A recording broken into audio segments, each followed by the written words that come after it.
Hello guys, welcome to Make Studio. IPL 2027 തുടങ്ങാൻ ഇനി ഏതാണ്ട് ഒരു മാസം മാത്രമാണ് ബാക്കിയുള്ളത്. അതിനിടയിൽ ഇപ്പോഴത്തെ രണ്ടാമത്തെ റീപ്ലേസ്മെൻറ്റും നടന്നിട്ടുണ്ട്. കൂടുതൽ അപ്ഡേറ്റ്സിലേക്ക് പോകുന്നതിന് മുൻപ് നിങ്ങൾ ഈ ചാനൽ ഇതുവരെ സബ്സ്ക്രൈബ് ചെയ്തിട്ടില്ലെങ്കിൽ ദയവായി സബ്സ്ക്രൈബ് ചെയ്യുക. വീഡിയോ ഇഷ്ടപ്പെട്ടാൽ ലൈക്ക് ചെയ്യുക, ഷെയർ ചെയ്യുക. IPL 2027 തുടങ്ങുന്നതിന് മുന്നോടിയായിട്ടുള്ള രണ്ടാമത്തെ റീപ്ലേസ്മെൻറ്റ് ഇപ്പോൾ നടന്നിട്ടുണ്ട്.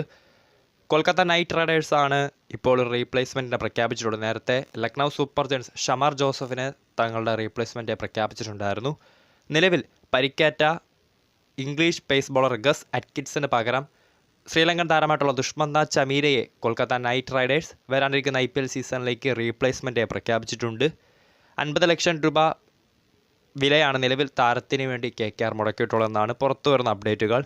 2018 രാജസ്ഥാൻ റോയൽസിനു വേണ്ടിയും 2021 റോയൽ ചലഞ്ചേഴ്സ് ബാംഗ്ലൂരിനു വേണ്ടിയും 2022 ലക്നൗ സൂപ്പർ ജയൻസിന് വേണ്ടിയും ഇതുവരെ താരം IPL കളിച്ചിട്ടുണ്ട്. 12 മത്സരങ്ങളിൽ നിന്ന് 9 വിക്കറ്റുകളും തൻ്റെ പേരിൽ IPL നിന്ന് മാത്രം താരം കുറിച്ചിട്ടുണ്ട്. 50 ലക്ഷം രൂപയ്ക്കാണ് നിലവിൽ ദുഷ്മന്ത ചമീരയെ ഗസ് അറ്റ്കിൻസിന് റീപ്ലേസ്മെൻറ്റായി കൊൽക്കത്ത നൈറ്റ് റൈഡേഴ്സ് കൂടാരത്തിലേക്ക് എത്തിക്കുന്നത്. അപ്പോൾ നിലവിൽ IPL 2024 മുന്നോടിയായിട്ടുള്ള ഒഫീഷ്യലായി രജിസ്റ്റർ ചെയ്ത രണ്ടാമത്തെ റീപ്ലേസ്മെൻ്റ് ആണ് ദുഷ്മന്ത ചമീര.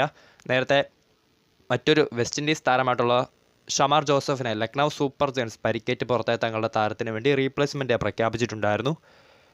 അപ്പോൾ പരിക്കുകൾ കൂടി വരുന്ന സാഹചര്യത്തിൽ ഇനിയും വരുന്ന മണിക്കൂറുകളിൽ കൂടുതൽ റീപ്ലേസ്മെൻറ്റുകൾ ഉണ്ടായേക്കാം. എന്നിരുന്നാലും കത്തിരി തന്നെ കാണാം. വീഡിയോ ഇഷ്ടപ്പെട്ടാൽ ലൈക്ക് ചെയ്യുക, ഷെയർ ചെയ്യുക.